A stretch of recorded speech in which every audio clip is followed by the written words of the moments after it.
He came with rare earth, he came in a tracksuit.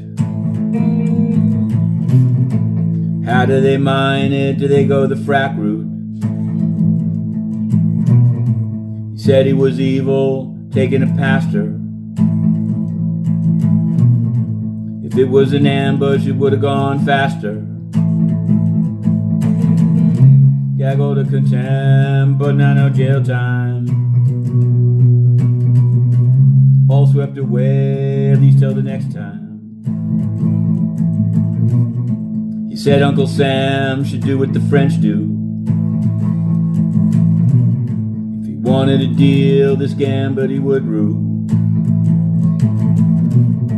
The fancy lunch sat there, the Escalade waited.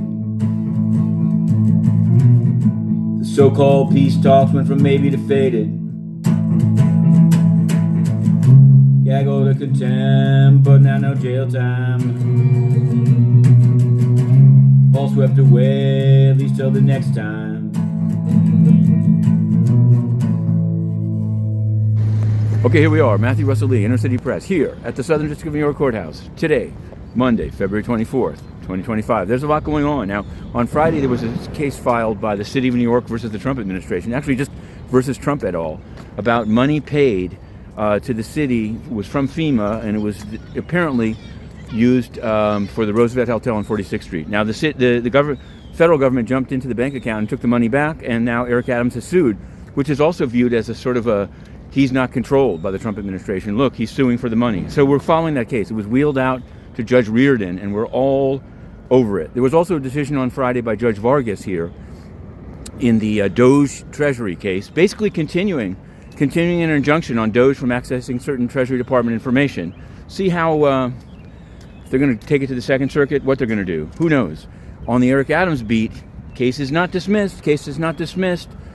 Judge Ho has appointed as an amicus Paul Clement of Supreme Court fame to advise him, and so it goes. We're going to continue on, which is the dueling U.S. and European motions or resolutions, as the case may be, in the UN General Assembly and UN Security Council. Now, we're, of course, not allowed to enter the UN. If we were, we'd probably be up there today. But Antonio Guterres, the Secretary General, is so corrupt that the moment you ask about his finances and his links to the China Energy Fund Committee, he has you roughed up and banned. That's the current status at the UN.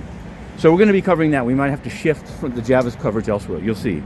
There's a bill proposed. I don't know where it's, how much legs it has, but we wrote about it.